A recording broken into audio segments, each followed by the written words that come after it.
Nema mnogo snijega. Samo ovo. Nije bio garažiran sinoć, ali zato je pokriven. Auto očišćen. Malo je on odradio za prilaz. Ali kroz ulicu sam jedva prošao. Prošli neki manjeti sa kvadovima. I samo još gore uradio.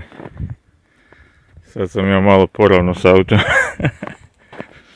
Ali mora da se očisti, bar ispred kuće.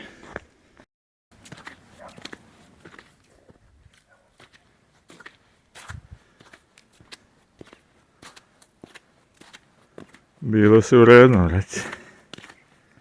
Ali lopata, vrati, sama radi. Eto i ovo.